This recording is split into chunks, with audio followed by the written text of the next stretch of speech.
প্রধান উপদেষ্টা ডক্টর মোহাম্মদ ইউনূসের কাছে দ্বিতীয় অন্তর্বর্তীকালীন প্রতিবেদন জমা দিয়েছে গুম সংক্রান্ত কমিশন। সকালে রাষ্ট্রীয় অতিথি ভবন যমুনায় কমিশনের প্রধান বিচারপতি মইনুল ইসলাম চৌধুরীর নেতৃত্বে কমিশনের সদস্যরা প্রধান উপদেষ্টার কাছে প্রতিবেদন জমা দেন। এ সময় জানানো হয়, গুমের শিকার ব্যক্তিদের মধ্যে এখনও ৩ শতাধিক নিখোঁজ রয়েছেন। এছাড়া কেউ 7 বছর নিখোঁজ থাকলে তাদের মৃত বলে ধরে নেওয়া হয়। প্রচলিত এমন আইন সংশোধন করে 5 বছর করার সুপারিশ করা হয়েছে। আতিকুর রহমান তিতাসের রিপোর্ট। প্রধান উপদেষ্টা ডক্টর মোহাম্মদ ইউনূসের কাছে দ্বিতীয় ইন্টারিম রিপোর্ট জমা দিয়েছে গুম সংক্রান্ত তদন্ত কমিশন। বুধবার বেলা 11টায় রাষ্ট্রীয় অতিথি ভবন যমুনায় কমিশন প্রধান বিচারপতি মইনুল ইসলাম চৌধুরীর নেতৃত্বে কমিশনের সদস্যরা প্রধান উপদেষ্টার কাছে প্রতিবেদন জমা দেন। প্রতিবেদন জমা দেওয়ার পর প্রধান উপদেষ্টা বলেন, প্রতিবেদনটি ওয়েবসাইট ও বই আকারে প্রকাশের ব্যবস্থা করতে হবে। এটি ঘিরে শুধু বাংলাদেশ নয়, বৈশ্বিকভাবেও আগ্রহ রয়েছে। এ সময় কমিশন সদস্যরা জানান, অভিযোগের সংখ্যা ৩,৫০০ ছাড়িয়ে যেতে পারে। গুমের শিকার ব্যক্তিদের মধ্যে এখনও ৩ শতাধিক ব্যক্তি নিখোঁজ রয়েছেন বলেও জানান তারা। পরে কমিশন প্রধান বলেন, বিদ্যমান আইনে কেউ 7 বছর নিখোঁজ থাকলে তাকে মৃত বলে ধরে নেওয়ার সুযোগ রয়েছে। আইন সংশোধন করে এটিকে 5 বছর করার সুপারিশ করেন তিনি। এদিকে দুপুরে ফরেন সার্ভিস একাডেমিতে এ সংক্রান্ত ব্রিফিংয়ে প্রধান উপদেষ্টার প্রেস সচিব বলেন, গুমের সাথে যারা জড়িত তাদের বিচার দেশের মাটিতেই হবে। তদন্তগুলো যারা করছেন খুবই সিরিয়াসলি তদন্ত হচ্ছে। প্রত্যেকটা লোককে যতক্ষণ না খুঁজে বের করা হচ্ছে কোথায় তাকে কি মেরে ফেলা হয়েছে নাকি, বা তার মেরে ফেলা হলে তার কবরটা কোথায়, যতদিন না আমরা জানছি, আমরা গুম কমিশন সেই বিষয়ে কাজ করছে। যারা যারা এই গুমের সাথে জড়িত তাদের বিচার বাংলাদেশের মাটিতে হবে। এখন থেকে ভুল সংবাদ প্রকাশ করে মানুষকে বিভ্রান্ত করলে সরকার আইনানুগ ব্যবস্থা নেবে বলেও জানান প্রধান উপদেষ্টার উপপ্রেস সচিব আবুল কালাম আজাদ মজুমদার। যারাই এখন থেকে ভুল সংবাদ প্রকাশ করবেন বা বিভ্রান্তিকর প্রকাশ করবেন, যেগুলো আমাদের মানুষকে বিভ্রান্ত করবে, সরকার তাদের বিরুদ্ধে প্রয়োজনীয় আইনানুগ ব্যবস্থা গ্রহণ করবে। আতিকুর রহমান তিতাস, মাই টিভি। শেখ মুজিবুর রহমান ও তার জাতীয় 4 নেতার মুক্তিযোদ্ধা স্বীকৃতি বাতিল করার খবরটি সঠিক নয় বলে জানিয়েছেন মুক্তিযুদ্ধ বিষয়ক উপদেষ্টা ফারুক আজম। সচিবালয়ে সাংবাদিকদের প্রশ্নের জবাবে তিনি জানান, মুজিবনগর সরকারেও যারা ছিলেন তারা মুক্তিযোদ্ধা হিসেবে বিবেচিত হবে। তবে ওই সরকারের কর্মকর্তা কর্মচারীরা স্বাধীন বাংলা বেতার কেন্দ্র সহ কূটনীতিকরা সহযোগী মুক্তিযোদ্ধা হিসেবে বিবেচিত হবেন বলেও জানান মুক্তিযুদ্ধ বিষয়ক উপদেষ্টা। আরও জানাচ্ছেন রাকিব হাসান। শেখ মুজিবুর রহমান, সৈয়দ নজরুল ইসলাম, তাজউদ্দিন আহমেদ সহ 1970 সালের নির্বাচনে বিজয়ী 4 শতাধিক রাজনীতিবিদের মুক্তিযোদ্ধার স্বীকৃতি বাতিল হয়ে গেছে। জাতীয় মুক্তিযোদ্ধা কাউন্সিল অধ্যাদেশে এসব নেতাদের পরিচয় মুক্তিযুদ্ধের সহযোগী হিসেবে নির্ধারণ করা হয়েছে। বিভিন্ন গণমাধ্যমে প্রকাশিত এমন সংবাদটি সঠিক নয় বলে দাবি করেছেন মুক্তিযুদ্ধ বিষয়ক উপদেষ্টা ফারুক আজম। তিনি জানান, অধ্যাদেশে মুজিবনগর সরকারকে মুক্তিযোদ্ধার স্বীকৃতি দেওয়া হয়েছে। এটা সঠিক নয়। সঠিক নয় এই অর্থে যে এখানে সুস্পষ্টভাবে লেখা আছে প্রবাসী বাংলাদেশ সরকার, মুজিবনগর সরকার, যেটা মুজিবনগর সরকার লেখা আছে, মুজিবনগর সরকার ও উক্ত সরকার কর্তৃক স্বীকৃত অন্যান্য বাহিনী তারা সবাই মুক্তিযোদ্ধা হবেন। তার মানে মুজিবনগর সরকার ইটসেলফ এবং তার দ্বারাই স্বীকৃত অন্যান্য সকল বাহিনী যারা সশস্ত্রভাবে যুদ্ধ করেছে তারা সবাই মুক্তিযোদ্ধা হবেন। তাহলে মুজিবনগর সরকারের মধ্যে কে ছিলেন? শেখ মুজিবুর রহমান ছিলেন, সৈয়দ নজরুল ইসলাম সাহেব ছিলেন, তাজউদ্দিন সাহেব ছিলেন, মনসুর আলী সাহেব ছিলেন, কামরুজ্জামান সাহেব ছিলেন, খন্দকার মুস্তাক সাহেব ছিলেন। এরা সবাই মুক্তিযোদ্ধা। সচিবালয়ের সাংবাদিকদের প্রশ্নের জবাবে ফারুক আজম বলেন, বিষয়টি নিয়ে ভুল তথ্য ছড়ানো হয়েছে। মুজিবনগর সরকারের জাতীয় ও প্রাদেশিক পরিষদের জনপ্রতিনিধি ও কর্মকর্তা কর্মচারীদের মুক্তিযুদ্ধের সনদ বাতিল করে সহযোগী মুক্তিযোদ্ধা করা হয়েছে। মুক্তিযুদ্ধকে সফল করার জন্য নানান ক্ষেত্রে আমাদের বিদেশে এবং দেশের অভ্যন্তরে যারা সহযোগিতা করেছেন, কাজ করেছেন, যারা সশস্ত্র ছিলেন না কিন্তু কাজে যুক্ত ছিলেন, তারা সহযোগী মুক্তিযোদ্ধা হিসেবে ডেজিগনেট হবেন। ভুয়া মুক্তিযোদ্ধাদের বাদ দিয়ে একটি সঠিক তালিকা খুব শীঘ্রই প্রকাশ করা হবে বলেও জানান মুক্তিযুদ্ধ বিষয়ক এই উপদেষ্টা। আমরা যাচাই বাছাইতে যখন যাব তখন একটা ইন্ডেমনিটি সরকারের দেওয়ার ইচ্ছা আছে। যারা অমুক্তিযোদ্ধা হয়েও যারা মুক্তিযোদ্ধা তালিকাভুক্ত হয়েছেন তারা যেন চলে যান। রাকিব হাসান, মাই টিভি, ঢাকা। নির্বাচনী প্রতীক দাঁড়িপাল্লা সহ বাংলাদেশ জামায়াত ইসলামের নিবন্ধন ফিরিয়ে দেওয়ার সিদ্ধান্ত হয়েছে বলে জানিয়েছেন নির্বাচন কমিশনার অবসরপ্রাপ্ত ব্রিগেডিয়ার জেনারেল আবুল ফজল মোহাম্মদ সানাউল্লাহ। বিকেলে আগারগাঁওয়ে নির্বাচন কমিশন ভবনে প্রধান নির্বাচন কমিশনার এম নাসির উদ্দিনের সভাপতিত্বে অনুষ্ঠিত কমিশন সভায় এই সিদ্ধান্ত নেওয়া হয়। সভা শেষে ইসি সানাউল্লাহ সাংবাদিকদের এ তথ্য জানান। এদিকে ইশরাক হোসেনের শপথের বিষয়ে এক প্রশ্নের জবাবে তিনি জানান, গ্যাজেট প্রকাশ ছাড়া এক্ষেত্রে নির্বাচন কমিশনের আর কিছুই করার নেই। এই সব কিছু বিবেচনায় নিয়ে নির্বাচন কমিশন নীতিগতভাবে সিদ্ধান্ত নিয়েছে যে জামাতে ইসলামের দাঁড়িপাল্লা যে দলীয় প্রতীকটি ছিল সেই প্রতীকটা ফেরত দেওয়া হবে, তারা ফেরত পাবেন। অর্থাৎ তারা তাদের দলীয় নিবন্ধন এবং দলীয় প্রতীক দুটিই ফেরত পাবেন। তবে দলীয় প্রতীকটি এখন যেহেতু আমাদের এসআরও করতে হবে, এটা একটা দাপ্তরিক প্রক্রিয়া আছে, একটু সময় লাগবে। বাজেট প্রসঙ্গ।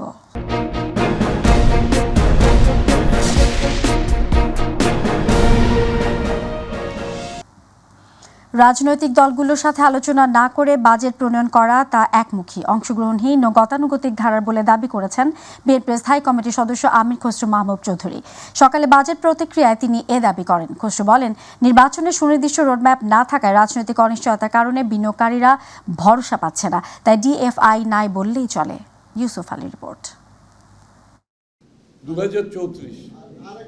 2025-26 অর্থবছরের অন্তর্বর্তীকালীন সরকারের ঘোষিত বাজেটের আনুষ্ঠানিক প্রতিক্রিয়া জানাতে গুলশানে চেয়ারপারসনের কার্যালয়ে সংবাদ সম্মেলনের আয়োজন করে বিএনপি। 25-26 অর্থবছরের বাজেট একটি গুরুত্বপূর্ণ আর্থিক পরিকল্পনা।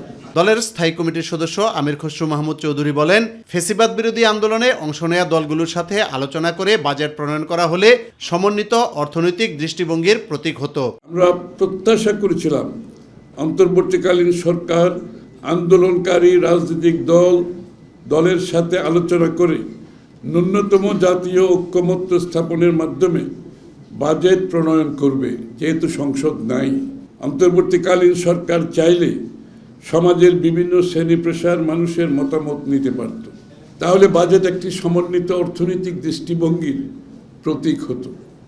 তিনি বলেন, বাজেটে অর্থনৈতিক কাঠামোর দুর্বলতাগুলো সমাধানে সুস্পষ্ট রূপরেখার প্রয়োজন ছিল।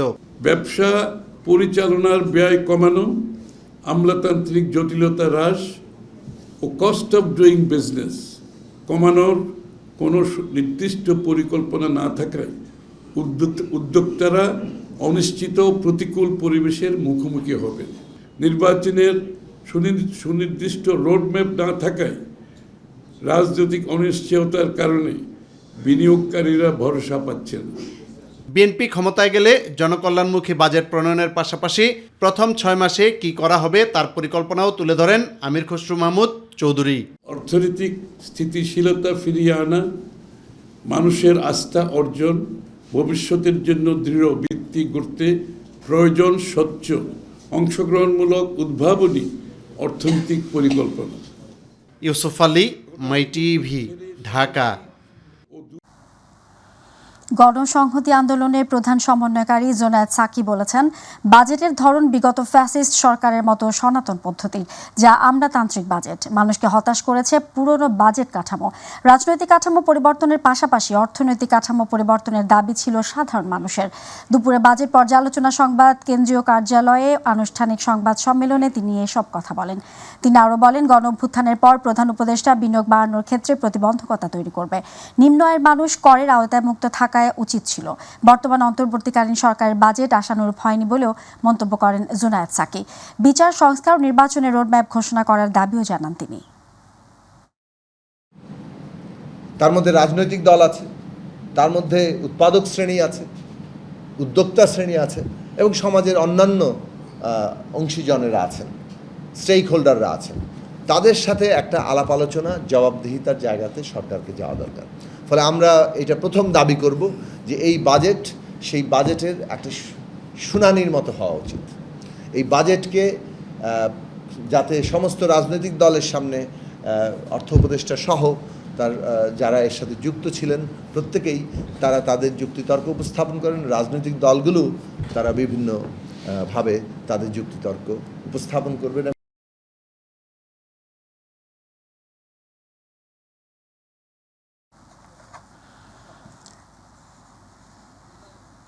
দর্শক, এ পর্যায়ে রয়েছে ঈদুল আজহা প্রসঙ্গ। ঈদের দীর্ঘ ছুটিতে দেশের অর্থনীতিতে কোনো প্রভাব পড়বে না বলে দাবি করেছেন অর্থ উপদেষ্টা ডক্টর সালেউদ্দিন আহমেদ। সচিবালয়ে মন্ত্রিপরিষদ বিভাগের সম্মেলন কক্ষে অনুষ্ঠিত সরকারি ক্রয় সংক্রান্ত উপদেষ্টা পরিষদের বৈঠক শেষে একথা জানান তিনি। অর্থ উপদেষ্টা জানান, ঈদের পর বাজেটের উপর বিভিন্ন জনের মতামত নেওয়া হবে। 22 তারিখের ক্যাবিনেট বৈঠকে বাজেট অনুমোদন হবে বলেও জানান ডক্টর সালেউদ্দিন আহমেদ।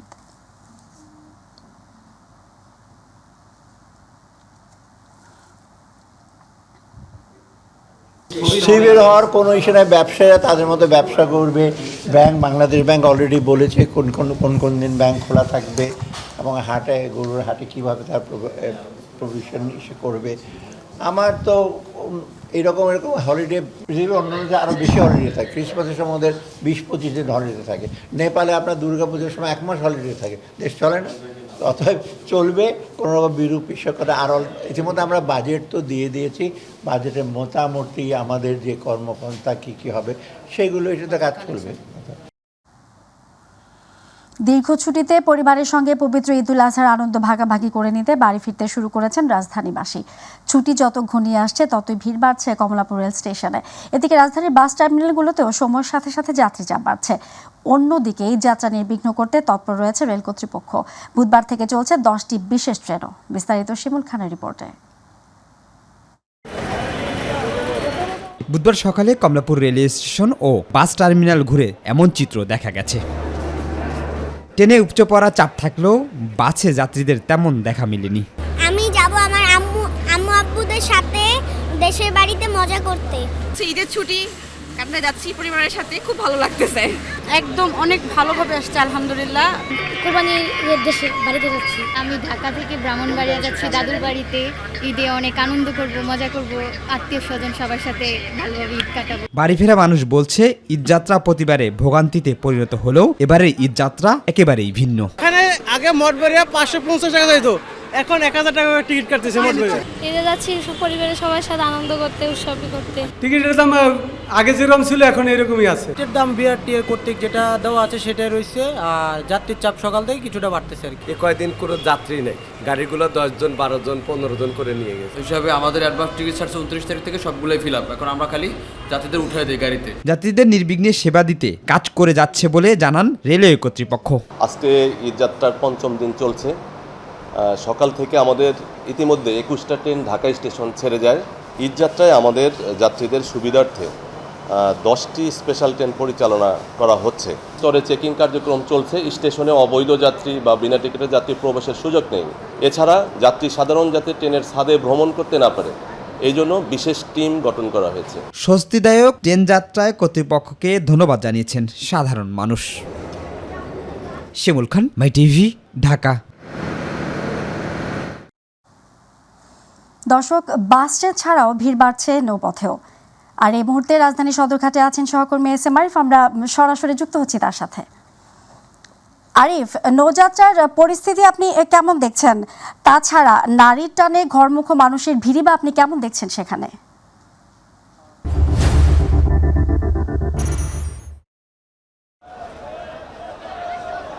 ফৌজিয়া, পদ্মা সেতু হওয়ার পর এই যে নৌরুটের যে অবস্থা, সেটি আসলে শুধুমাত্র 2টি মৌসুমকে কেন্দ্র করে এই যে সদরঘাট, এটি আসলে জমজমাট হয়ে ওঠে।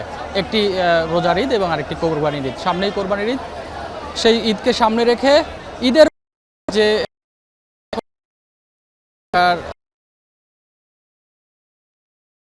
হয়েছে সে কারণে কিন্তু আজকে আমরা দেখেছি যাত্রীদের একটু ভিড় রয়েছে। পাশাপাশি অনেকেই আসলে পরিবার আগে পাঠিয়ে দিচ্ছেন, অনেকের ছুটি হবে একদিন পর, তারাও অনেকে পাঠিয়ে দিচ্ছেন। তাদের সাথেও আমরা কথা বলেছি। এই যে নৌরুট এবং যোগাযোগ ব্যবস্থার জন্য যদি বলি যে পদ্মা সেতু 2টি হওয়ার কারণে কিন্তু নৌরুটে একটু কিছুটা যাত্রীর যে চাপ সেটি একটু আমরা প্রতিবারই কম দেখি। এবারও ঠিক তেমনই বরিশালের যদি ক্ষেত্রে বলি, বরিশাল এই যে পদ্মা সেতুর কারণে বরিশাল কিন্তু সবচেয়ে বেশি সুবিধাভোগী। বরিশালের মধ্যে বরিশাল সুবিধাভোগী হলো, অন্যান্য কয়েকটি জেলা কিন্তু আসলে সেই সুবিধা এখনো পাচ্ছে ডাকবি কারণে। এখনো অনেক জায়গায় কিন্তু আসলে নদী জেলা একটি হলো ভোলা, ইলিশা থেকে শুরু করে লঞ্চ যে যাত্রা সেটি কিন্তু এখনও ঈদকে কেন্দ্র করে অব্যাহত রয়েছে এবং প্রচুর ভিড় কিন্তু আমরা লক্ষ্য করেছি। এই সব যে স্থানগুলো রয়েছে বা দক্ষিণাঞ্চলের এই সবগুলো যে জেলা রয়েছে সেই সব জেলাগুলোতে কিন্তু সাধারণ যে যাত্রীরা তারা যাচ্ছেন এবং তারা একটি কথাই বলছে যে তাদের আসলে পদ্মা সেতু হওয়ার সুফলটা তারা এখনও পাচ্ছেন না, বিকজ তাদের আসলে যোগাযোগ ব্যবস্থাটা, স্থলপথের যোগাযোগ ব্যবস্থাটা সেটি এখনও ঠিক ওই রকমভাবে সুবিধাজনক নয়। তাই তারা এই লঞ্চকেই বেছে নেন এবং এটি একটি স্বস্তির যাত্রা। তারা বলছেন দীর্ঘক্ষণ বসে থাকতে হলেও এখানে কিন্তু আসলে তাদের একটি স্বস্তির জায়গা রয়েছে বসে থাকার। এই লঞ্চ যাত্রা কিন্তু একটি জানেন একটি খুবই স্বস্তিদায়ক যাত্রা, তারা কিন্তু এটিতেই আসলে বেছে নিচ্ছে।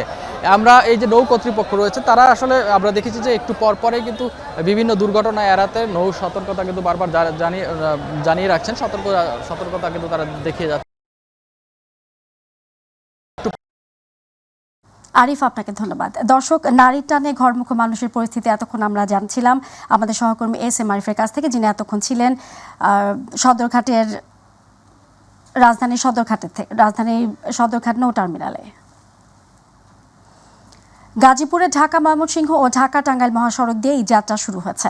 মহাসড়কের কোথাও কোনো যানজট তৈরি হয়নি।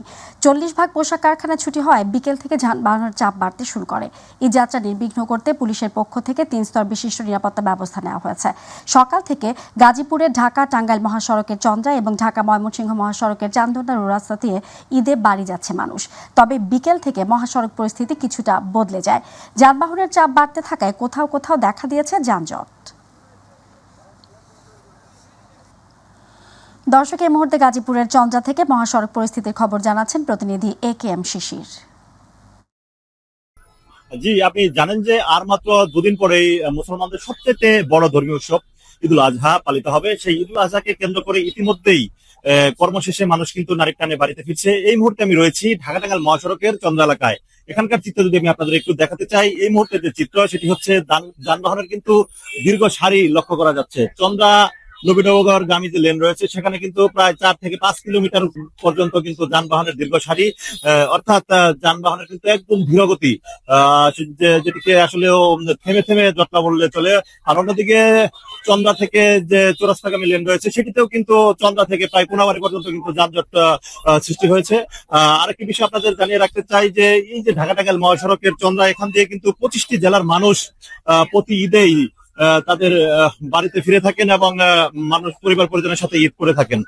তাছাড়াও এবারের যে ঈদ যাত্রায় কিন্তু আইন শৃঙ্খলা বাহিনী আমাদেরকে জানিয়েছেন যে জেলা পুলিশের 561 জন সদস্য এবং হাইওয়ে পুলিশের 1.5 শতাধিক সদস্য কিন্তু কর্মরত রয়েছে, মানুষ যাতে ঈদ যাত্রা নির্বিঘ্নে বাড়িতে পৌঁছাতে পারে। আর অন্যদিকে আরেকটি বিষয় আপনাকে জানিয়ে রাখতে চাই যে এবার ঈদ যাত্রায় যাত্রীদের কাছ থেকে আমরা জানতে পেরেছি যে অতিরিক্ত ভাড়া সেটি কিন্তু তারা অভিযোগ করেছেন। অন্যান্য ঈদে যে তারা যে ঘরমুখ বাড়িতে ফিরে থাকেন এবারও কিন্তু তার ব্যতিক্রম নেই। এবারও কিন্তু যাত্রীদের 3 থেকে 4 গুণ ভাড়া গুনতে হচ্ছে বলে আমাদেরকে জানিয়েছেন।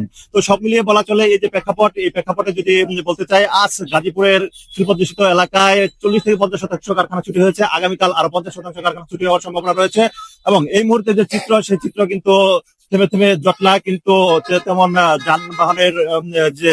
যানবাহনের যে জট সেটি কিন্তু নেই, কিন্তু যানবাহনের দীর্ঘ সারি রয়েছে এই ঢাকা টাঙ্গাইল মহাসড়কের চন্দ্রাতে। তো এই ছিল আমার কাছ থেকে গাজীপুরের চন্দ্রা থেকে সর্বশেষ। শিশির, আপনাকে ধন্যবাদ। দর্শক, এবার রয়েছে কোরবানির পশুর হাটের খবর।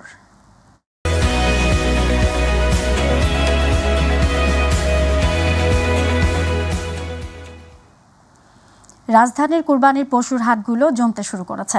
তবে পশুর দাম নিয়ে ব্যাপারী ও ক্রেতাদের রয়েছে ভিন্ন বক্তব্য। তারা বলছেন অতীতের তুলনায় গরুর আমদানি বেশি হলেও দাম নিয়ে বাকবিতণ্ডা যেন থামছে না। তারপরেও প্রত্যাশা একটাই, দ্রুতই বাড়বে পশু বেচাকেনা। মমিন হোসেনের ক্যামেরায় আবু সাইদ রিপোর্ট। পবিত্র ঈদুল আজহাকে সামনে রেখে জমতে শুরু করেছে রাজধানীর কোরবানির পশুর হাটগুলো। প্রতিদিন দেশের বিভিন্ন প্রান্ত থেকে ট্র্যাকে ট্র্যাকে পশু আসলেও বেচা বিক্রি নেই বললেই চলে। ফুটপাত থেকে শুরু করে অলিগলি যেন পশুর হাট। ক্রেতারা আসছেন, তবে দামের হিসেব নিকেশে বনিবনা না হয় যাচ্ছেন এক হাট থেকে অন্য হাটে। দামটা একটু মনে করেন একটু উচ্চ দাম হয়, একটু বেশি দামে লাগতেছে আমাদের কাছে। কেননা কালকে থেকে আমি করতেছি গরু কিনা লাগে, কিন্তু কিনতে পারতেছি না। পর্যাপ্ত পরিমাণে গরু আছে, দামটা অ্যাকুরেট আইডেন্টিফাই করা যাচ্ছে না, কারণ যেহেতু দুই পক্ষ এখনো কিনার আবার ছাড়ার মন এক হয়নি। গরু ছাড়তেছে না, কিন্তু গরুর দাম অনেক চাচ্ছে, যে গরুর দাম মনে করেন যে 1 লাখ টাকা, ওরা যাইতেছে 1,80,000, 1,70,000। দু একদিনের মধ্যে বিক্রি বাড়বে এমনটাই প্রত্যাশা বিক্রেতাদের। তবে অনেক ক্রেতা দাম কম বলছেন বলে জানালেন ব্যবসায়ী ও খামারিরা। আমরা তো আশায় আছি যে হবে, কিন্তু গরুর বাজার তো অন্যবারের তুলনায় মেলা কম। 15টা গরু নিয়েছি, এখন একটা বেশি নাই। এখন আমরা আনছি আশা করে, কিন্তু আমরা গরুগুলা সঠিক মূল্য পাচ্ছি না। এবার উত্তর ও দক্ষিণ সিটি কর্পোরেশনে 19টি পশুর হাট বসেছে। সার্বিক নিরাপত্তায় তৎপর রয়েছে আইনশৃঙ্খলা বাহিনীও। গেল কয়েক বছরের চেয়ে এবার বিভিন্ন বাজারে পশুর সমাগম বেশি থাকার কারণে ক্রেতা এবং বিক্রেতাদের মধ্যে দাম নিয়ে বাকবিতণ্ডা যেন পিছু ছাড়ছে না। তাদের প্রত্যাশা একটাই, তাদের সাধ্যের মধ্যে থেকে আল্লাহর সন্তুষ্টি লাভের আশায় তারা যেন কোরবানি দিতে পারেন, এমনটাই প্রত্যাশা ছিল সবার মুখে মুখে। অবশ্য তপু, মাই টিভি, ঢাকা।